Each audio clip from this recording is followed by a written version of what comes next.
welcome to the Bossed Up Podcast, episode 549. I'm your host, Emily Aries, the founder and CEO of Bossed Up. And today we are tackling the topic of rumination. If you have ever left a meeting with your boss and just replayed that conversation over and over and over again in your head, then you know what rumination feels like, and it's not great. Maybe it's a relationship dynamic with your siblings or your parents, or maybe it's an anxiety spiral you're going down in anticipation of a big presentation at work. Or maybe it's just kicking yourself for saying nothing when you had something important to say. This is what we're going to unpack and get into today with my incredible guest, Donna Jackson Nakazawa. She's the author of 5 books that explore the intersection of neuroscience, stress, and emotion, including Girls on the Brink, which was named one of the best health books of the year by the Washington Post, The Angel and the Assassin, named one of the best books of the year by Wired magazine, and Childhood Disrupted, a finalist for the Books for a Better Life Award. Her works appeared in Wired, the Boston Globe, the Washington Post, Health Affairs, Stat, Psychology Today, and Psychotherapy Networker. She's appeared on Today, NPR, and is a regular speaker at universities and organizations. And today she's joining me on the Bossed Up Podcast to talk about her brand new book, out today, called Mind Drama, The Science of Rumination and How to Outwit Your Inner Defeatist. Welcome, Donna, to the Bossed Up Podcast. So happy to be with you. I love your mission and happy to join it. Yeah, and congrats on book launch day. Thank you. I'm really excited to have the book out there in the world finally. So yay, let's start right.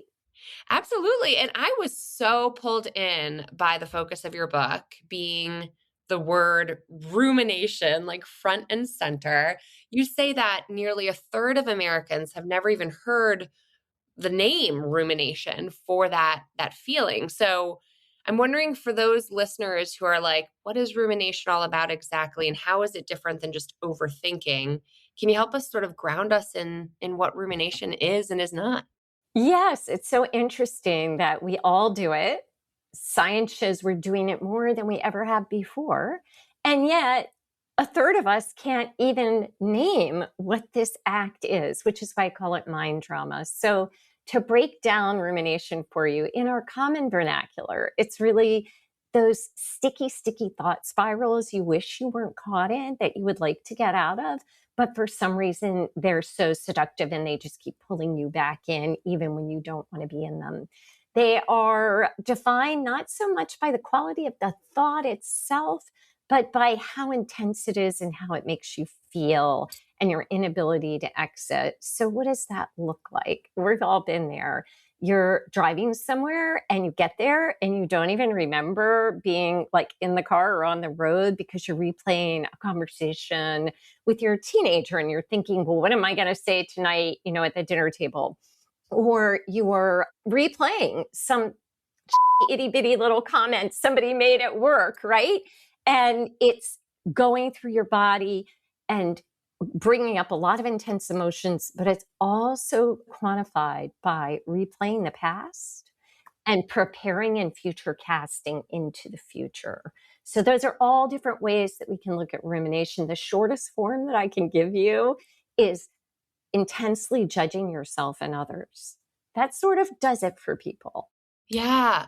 So this comes up so often in our community here at Bossed Up when I talk with women about preparing for a negotiation, let's say, or processing a performance review that did not go the way they anticipated, or advocating for advancement in the workplace. And these are, my listeners who are tuning in are high achieving, sometimes perfectionistic and anxious women who will ruminate and replay those conversations over and over again, thinking, if only I'd chosen different phrasing, if only I'd, mastered exactly what I should have, could have, would have said, or had the perfect retort in my back pocket when I needed it.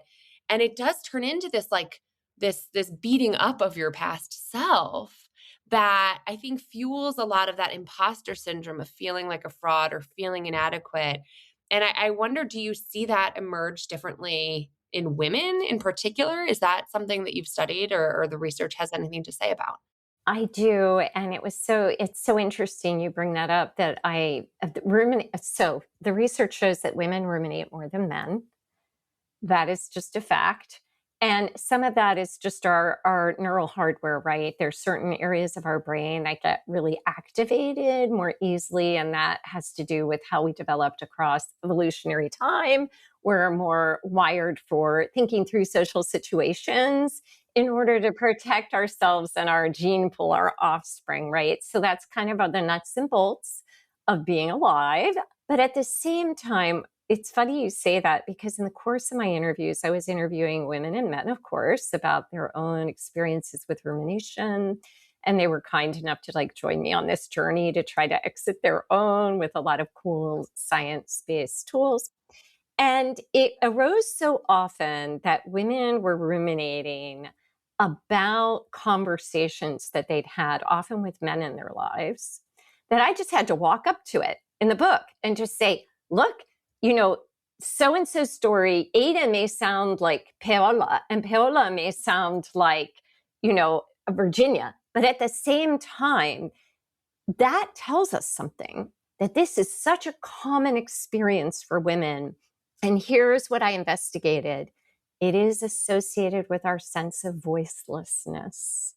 And here's the kind of promise or carrot I want to throw out to your listeners is that what I watched in myself and the people who joined me on this journey was that by learning to decode, understand, befriend, and honor our ruminating thought patterns, by looking at them honestly and clearly and seeing, oh, these are signal fires from my past that are telling me these are the tender, wounded places. These are the places where I need to work on myself.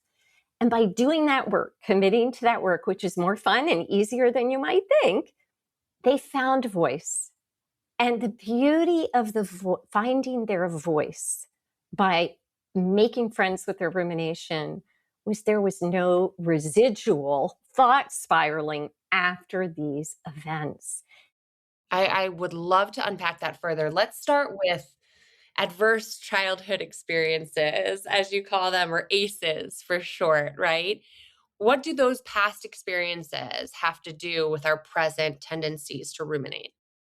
Great. Well, everything, because it turns out that we all ruminate about the same things. We ruminate about situations, interactions that are social and emotional, in which we worry whether or not we matter to the people who matter to us or who have power in our lives, right? And so that is all emanating from a part of the brain, for the wonks out there like me, the science journos. We're going to give you some language, that it's kind of nerdy, but called the default mode network. It's just a fancy name for a network of 3 areas in your brain that give rise to the experiences that form our ruminative thoughts, those sticky images, emotions, and bodily sensations. That part of the brain wires up pre-life, pre-birth. And from conception onward, in response to the messages we receive from our earliest caregivers in their gestures, tone of voice, presence, care for us, tender touch, as to whether or not we matter for who we are, for the unique being we are. And if that area is wired up in an environment of trauma, it may be trauma with a capital T or small t, as simple as the absence of matter, the absence of presence. Maybe your parents did the very best they could. They never locked you in a closet or beat you, but they simply weren't able to be present when you were afraid or when you had big needs, or they criticized you endlessly, or you needed to perform in a certain way to be loved. All of those are trauma. And that area of the brain becomes more ruminative early in life because it is a child's way of trying to respond to, rethink, and figure out why the people who are supposed to keep you safe, let you know you'll be tended to, aren't doing that. you're not getting that feeling. And so you begin to rethink it. How could I perform differently? How could I behave differently? What could I change about this situation from my child's point of view? Because I must be the problem. That area gets wired up early in life, and it's very common. We know that different types of childhood trauma or adversity affect 2/3 of us. It's very rare to be walking around without some history of trauma at this point. It could be grown-up trauma, but that's what adverse childhood experiences have to do with it. They predispose this area of the brain to launch you quickly and ferociously into this intense cycle of thought spiraling. Yeah. You've used that language before, spiraling. And it's so visceral. Tell me more about that spiral and why you're using that language to describe rumination. And then you've got a neuro hack that it sounds like can help us exit, find an exit ramp called ballistic interruptions, which I'd love to learn more about.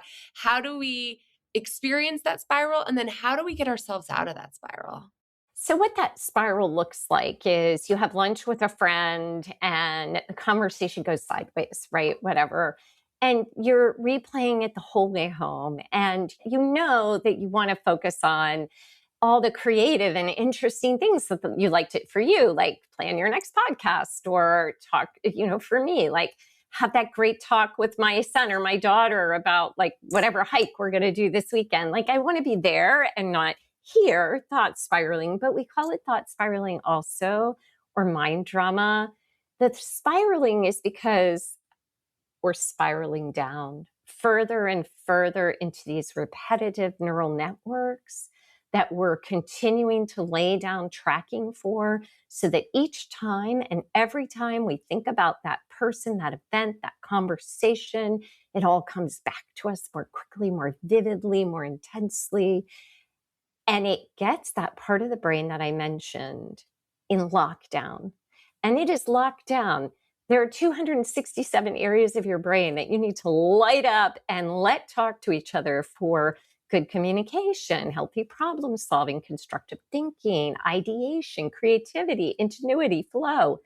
They're not online when you're ruminating. When you are thought spiraling, those areas of your brain are on lockdown. I also want people to know that when we use these different techniques, we can turn spiraling from a negative into a positive. We can spiral up. Okay. Oh, that's interesting. Yeah. Because there is something habitual here, right? Like that feeling of having like a well-worn neural pathway where it's like, oop, I'm slipping back into that negative self-talk. It's familiar to me. Maybe I've inherited from my childhood, narratives or what people literally said to me as a child. And I had an experience recently where I was getting really anxious and self-critical. And Brad, my husband, was like, "About what?" And I was like, "Everything, just generally, maybe it's all a failure." He was like, "That sounds like your dad." And I was like, "Yes, that does. Like, this isn't actually my narrative. I was just sort of like slipping into the spiral that sucks you down. Like, maybe it's all crap. Maybe I'm a fraud." You know what I mean? Like, And you're not alone. yeah, just being like sucked into that feels like a very passive experience in your own brain. It's like not a conscious choice. So I'm curious to hear about spiraling out or spiraling up to disrupt that. So let me just say that's so common and so understandable, because as kids, when we receive those messages, we automatically believe that the problem must be inside us, right? We give messages, we're getting messages way before we're old enough to say, oh, no, thank you. I really don't want or need or deserve that. That's not appropriate.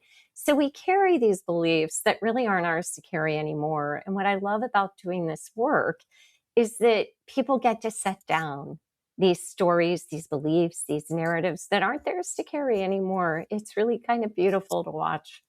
Yeah, lightening our mental load a little bit. Just like I can see like laying down the baggage that is not mine to be carrying anymore. It is a very empowering experience. Talk to me about some of those neuro hacks. Like, how do you disrupt? And when you're slipping into that thought pattern, what can we do in those moments? Well, the most effective framework that I know of is called the MIST framework. And it's something I developed based on this very recent, cool neuroscience about how this area of our brain that gives rise to our ruminative experiences, how it works, and how we can work with it to get it to open back up again. And so the MIST framework I worked with that because, first of all, a writer is going to love an acronym. And Yeah. Second of all, when we're lost in our mind drama, we're going to miss. We cannot see clearly. We can't see ourselves clearly, as you just so beautifully demonstrated. So MIST stands for M for that mental imagery, which throws up those reels you've seen 1,000 times that kind of create a story, right? And I is for those intense emotions that come up. And S is for those somatic sensations that arise. And T is for tying it all together into an awareness of the story with real verbal precision. That is very important. And we're talking to that area of the brain. And it turns out the language that we come up with to talk to our brain is the language our brain is most likely to listen to, as we all know, because when we're putting ourselves down or beating up on ourselves, our brain listens so completely. So do you want to try it with me? Let's do it. Yeah, sure. Okay. All right. Excellent. So you talked about that situation in which you were talking to your husband and I'm a fraud, imposter, whatever. So if you were to just kind of use verbal precision to name the mental story that all those images create. So for example, for some people, it might be, here's my story of how no one sees me, or here's my story of how they don't see me, or here's my story of how I'm diminished, or here's my story of how. So it's very distinct, very quick. Here's my old story of.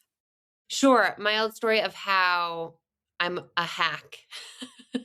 Great. I'm an imposter. Yeah, absolutely. Or like, who do I think I am? Specifically, this relates to my new porch pop-up bakery, which is actually going incredibly well. And I've been baking my entire life and come from a family of bakers, but the rest of my family members are better bakers than I am. So like the judgment there of like, oh my gosh, my focaccia wasn't perfect, you know? Is it, here's my old story of how I'm not good enough? Oh yeah. Okay. What if someone doesn't like it? They're not going to love it, you know? Like it's not perfect. It's not great. So here's my old story of how what I create isn't good enough. It's not good enough. Yeah. Does that feel like we want things that have emotional grit? Well, it's sort of like, you know what it feels like is I'm an amateur. That's what it feels. That's the Okay. real story. It's like I can be an amateur baker and selling baked goods is different. And there's something like this is just not good enough to be at that level. That's really the thing that makes me feel that deep-seated shame is like amateur hour, you know? Here's my old story of how I'm amateur hour, Absolutely. Yeah. which makes me feel and go to those intense emotions of shame. Yeah, there's this like pit in my stomach that Well, flares we'll get up. to that. Yeah, oh, okay. But the Okay. intense emotion. So here's my old story of how I'm amateur hour, which makes me feel ashamed. Yes, and embarrassed. Yeah. Okay. And now it's in the pit of your stomach. So can you like say all of that, something to the effect? I don't want to put words. Here's my old story of how I'm amateur hour, which makes me feel ashamed and embarrassed and grabs me in the pit of my stomach. Can you tie it all together? That's the T. Go. So here's my old story. I am an amateur baker faking it, you know, and that makes me feel incredibly like worried that someone's going to be dissatisfied and embarrassed that it's just not good enough. And I feel that in the pit of my stomach and in my chest. And it's like deeply uncomfortable. And by having that awareness, does it seem like it's moved outside your body just by 2 feet? That you can see it and name it? Yeah. What I feel is like my rational brain coming online. Yes. and saying, is that true, Emily? Yes. That's what is already starting to happen. Like once you name that, you can go, Yes. oh, I know where that comes from. And it's bullshit. Yes. And you get to step out of the story. You get to set the story down. And that is the very first step to emotional freedom. I mean, obviously, I have hundreds more steps in the book because I really got into this. I mean, I rolled up my sleeves. But that is where we begin because it's what allows us. And that's why I developed the MIST framework because it works so effectively with the brain and how we now know the brain works when we're ruminating. Have to work with that area of the brain. And what happens is that area of the brain then lets go. It's kind of like if you were talking to kind of a bully, because, ruminations bully us, and you spoke back to the bully. You were like, I see you. Like, I see you. I see all your tender, hurt, wounded places. And the bully was like, oh, this is not much fun. I'm going to, not even that, but like, you see me. You caught me. Or the boogeyman of your childhood. It's like, okay.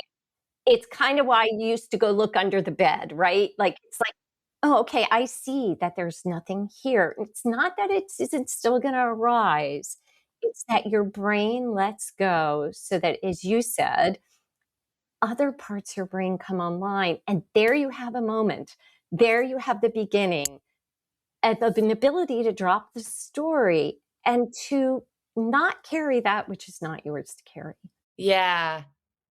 I love that so much because that specificity is very empowering. It doesn't seem like it would be empowering to stare your biggest fears like straight in the eye and be like, okay, what do you look like exactly? What am I dealing with here? But it is so much more manageable than the generalized anxiety that like is just simmering in the background, that's like, what's going on here? I just like generally feel really anxious is much harder to work with than, oh, here's what I'm worried about. Let me name it. Let me unpack it a little. Let me like stare at it so that I can work through it. And then you can feel that part of your brain coming online and saying, let's check the facts. Like, does that align with reality?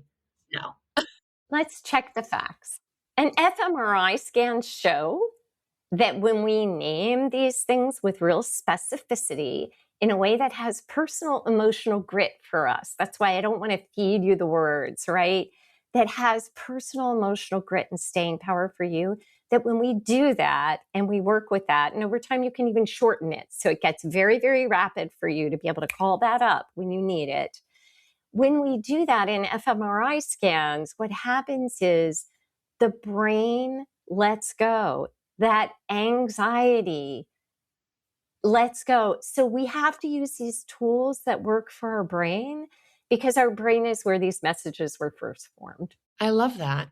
And it sounds like in the book, you really use your brain as a case study too, right? Like what inspired you to get personal as you approached this? Because you've been, doing this work for some time. Like, what was the personal connection here to this topic? Well, first of all, as you know, I'm a science journalist. I've written quite a few books, Childhood Disrupted, Girls on the Brink, The Angel and the Assassin, so on and so forth. And this topic of the brain getting stuck on overdrive in thought patterns, I've interviewed, 20,000 people in my life, and whether someone had childhood trauma or not, there's a lot of adult trauma out there, right? There's a lot of growing up trauma that we don't think of as, it can happen. It doesn't have to happen when you're 0 to 18. There's sexual trauma. There is so much suffering out there that we don't call childhood trauma. There's loss, there's grief. And across the thousands of interviews I've done over 30 years, this topic has arisen over and over. And I guess that I know that it also is an issue for me. And so I wrote the book after I had a work issue. And I work with a lot of very high-powered men who are very well known in the world. I interview them and interface with them all the time at conferences and giving talks.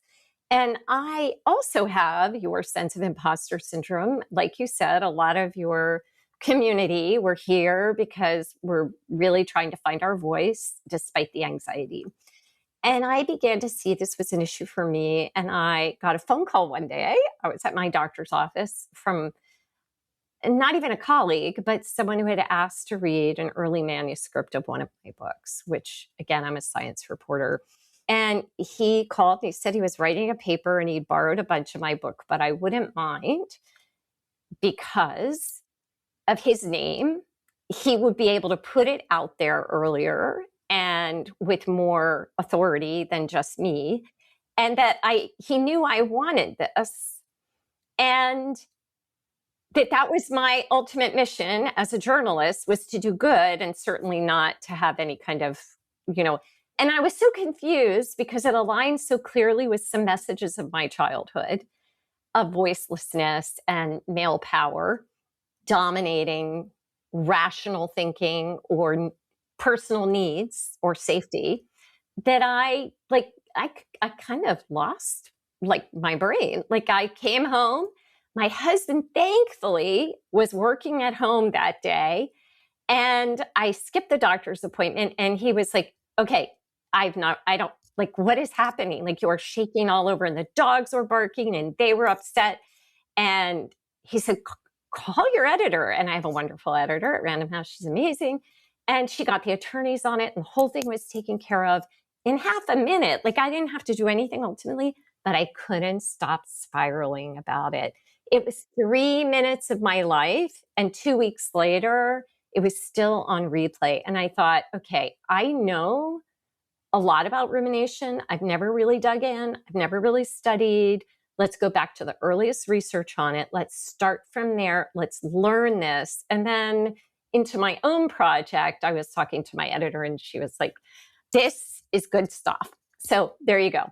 That's so interesting. Oh my gosh. And I can see the connection between voicelessness or loss of voice phenomenon. Deb Chahansky's research, I'm sure you've come across, is a big, looms quite large in our Speak Up program at Bossed Up, which is all about how to find your voice and how to speak up, frankly, off the cuff or in presentations. But what an acute example of powerlessness, voicelessness as a part of that cognitive freeze response that of course leads to rumination and regret and replay. Wow. That is so, unfortunately, so relatable for so many of us. Yeah, no, and we've all been there. And I think one of the beautiful things that I found in doing this research with following others and myself is that once we begin to see these patterns and we have these actionable neuro-based hacks, I mean, I hate that because that word hacks is but, we have these real tools and we've chosen ones which resonate for us personally. And they're in our toolbox, right? We're okay, these are the 3 things that I know work for me, and we do them.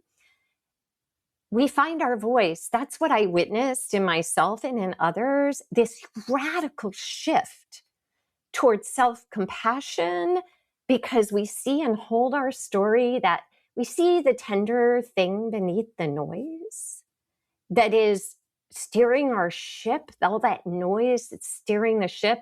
And we see the tender truth behind it. And suddenly we're commanding the ship, right? We are the skipper, not to get into poetry. We are the master of our fate or whatever. But we have voice. And when we have that voice, we change.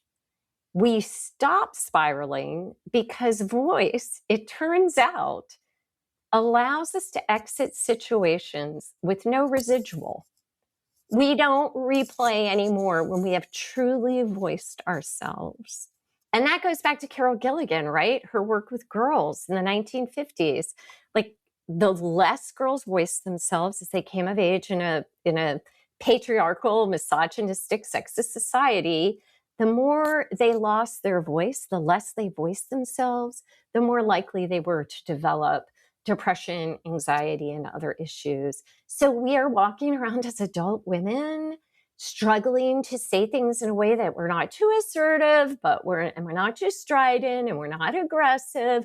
And we play to the male ego, but we do it in such a way that we come off with authority. It's exhausting. It's endless. Exhausting. Yes. Totally. I mean, that has been the topic of this podcast since its origin, for almost a decade now. That is the tension that we unpack here. And it's just so interesting to see how timeless it is, but how much of this gets internalized, right? We bring those messages inside the house, so to speak. And as you were talking, you've mentioned parenting comparisons earlier. I have got a 1-year-old and a 4-year-old. And so I'm in the thick of like toddler gentle parenting, as they call it, via the millennial take on redirecting tantrums, etc. And I was just thinking about how much of what you're describing feels a lot like how I redirect a dysregulated 4-year-old, right? It's like speaking with compassion to the need that's not being met and the voicelessness that's inherent in like not having emotional intelligence dialed in at age 4, right? And bringing that level of compassion to yourself is it's like a radical reparenting that takes like kind of like seeing your own inner child as being dysregulated and saying, okay, well, how can I look at this with compassion and not, why are you having a meltdown right now? Lock it up. Like we're in public, stop crying, which never works. Right? Right. Or buying into the old story of how your voice doesn't matter or what you think or feel or need just doesn't matter. And going into that space as opposed to doing the work we just did. And of course, there's a lot more, there are a lot more steps to it. But to have that ability to make that essential leap that you're trying to help your 4-year-old make, which is there's nothing wrong with you. Right? The central problem is not within you. That is not where this resides. And to be able to do that for yourself is a radical reparenting. And that is very much what doing this work on our own mind drama is about. At the end, we have reparented ourselves in a way that makes us able to voice ourselves in the same way that we might as a parent with our 4-year-old, right? And that we want to model for those little eyes watching us or bigger eyes, like Absolutely. there's something contagious about that in a good way. Yeah, rumination is in fact contagious. There is something called co-rumination. And so it's interesting in female friendships. There are 2 types of sort of talking it out with your friends. One is what's called tend and befriend. That is like tend to your friends' wounds, tend to what happened, but also help them move toward a productive outcome, a reframe, a new way of thinking, a constructive plan. And co-rumination is where, a group of people are together and they just keep going about this one mom or this one kid or this thing that happened to one of them. And that actually makes your rumination worse. And it's not good for you, for your physical stress machinery. It keeps the story going longer. So we also want to think about that and how we are with ourselves when we're ruminating.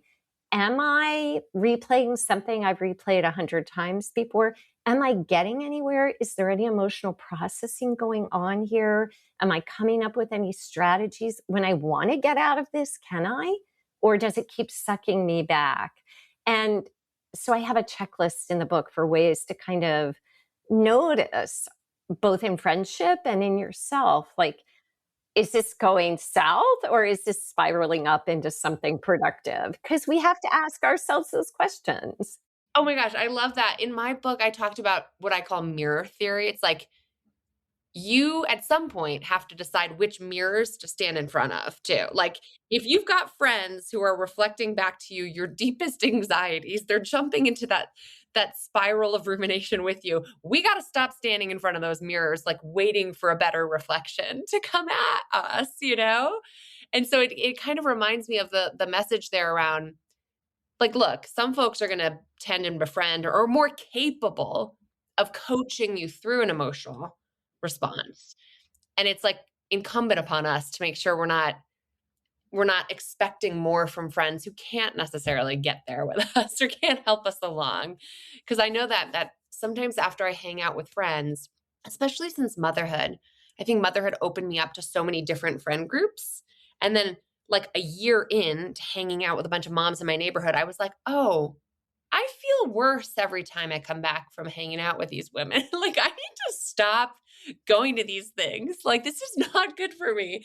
And so that reflection is like, that's kind of on us at some point to stay, is this like a relationship that's good for me to bring my anxieties to or not? Right. And so one woman I worked with in the book, she was ruminating about a friendship that she had in which it seemed to her like the other mother was particularly hard on her own daughter, like this woman's daughter, and very competitive and kind of snarky and maybe didn't have her daughter's back the way that she felt like her daughter's best friend's mother should.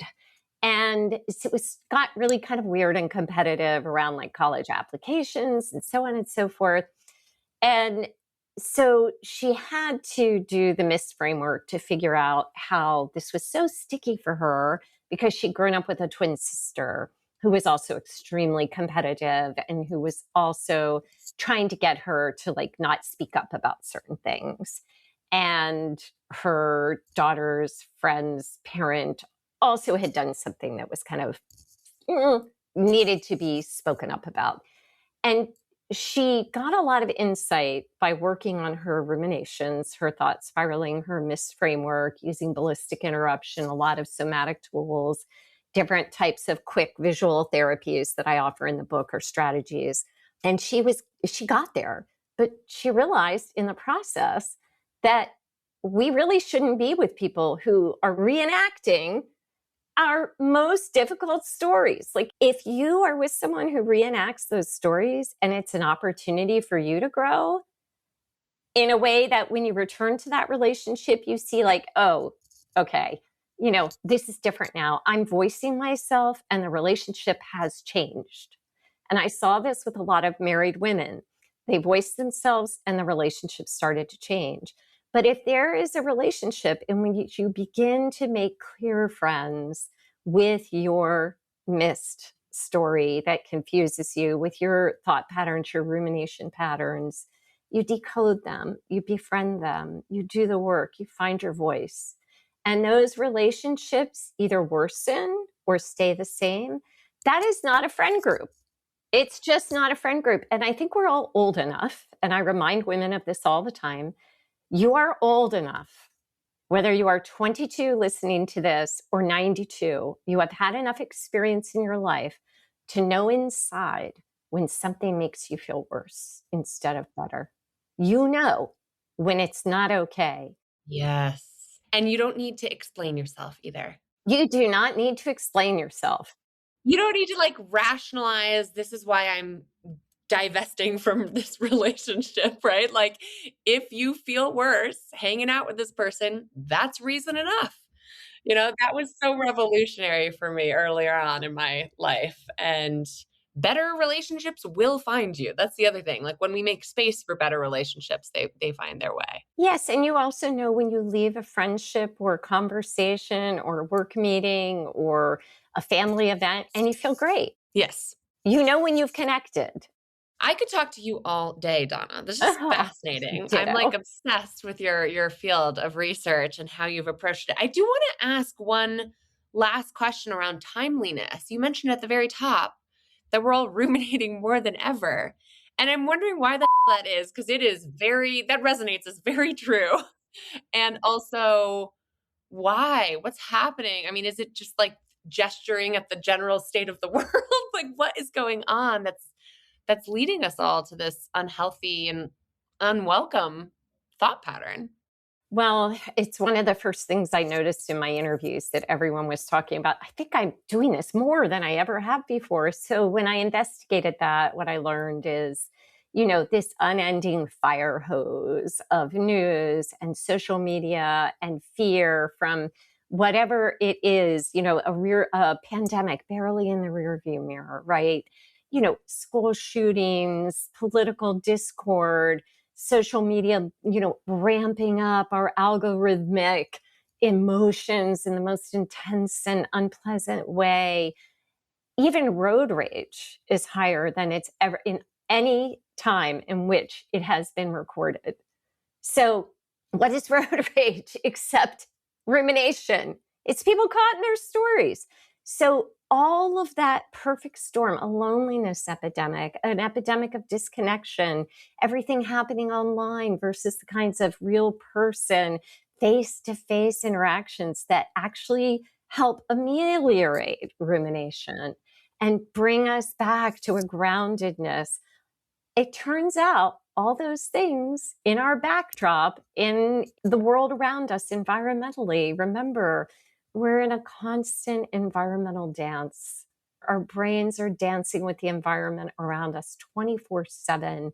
And that question your brain is always asking is, am I safe or unsafe? And if more of the messages around you, whether they're online or on your group chat or in the world or on the news, are about unsafety, this is going to ramp up your stress machinery in a way that loads you up, predisposes you, fills the barrel, whatever analogy you want, for more rumination. That makes so much sense and also leaves me feeling like more empowered than ever to be the architect of that environment, to be the designer of my lived experience, whether it's pruning relationships that need pruning or how I'm spending my time. Like, I have never taken more seriously my effort to get off the doom scrolling habit that I had. And it's like, it's really working. I'm making a lot of progress there by just filling my time with other things like baking and gardening and zero-scaping the whole front yard. And I'm like, I would much rather be busy working with my hands than being on my phone. It's just mentally like being in charge of that experience, what's happening here in terms of input is just like so important based on what you're saying around environment. Yes, and you're onto something. Using our hands is a very quick neuroscience-based tool to exit rumination. Baking cupcakes, you gardening, all of that. But there's so many other quick tips for getting out of the ruminative state, that in the ways we talk to ourselves, which I give like hundreds of different ways we can talk to ourselves, different somatic experiences, like simply putting your hands behind your head and looking with your eyes. So let's do this real quick. Now, I want you to keep your head forward. Don't move your head. Just keep. Now, you're going to take your eyes and you're going to look all the way at your right elbow without moving your head. That's right. Now, keep breathing. Keep looking. Now, on your next inhale, on the exhale, make a voo sound. Voo. Keep your eyes on your elbow. Keep your voo. Ooh, this is getting interesting. Ooh. Bring your eyes to the front. No, you moved your head. Oh, I did. Yes. I did. So Okay. now we're going to do it the other way to your left elbow. Okay. Inhale.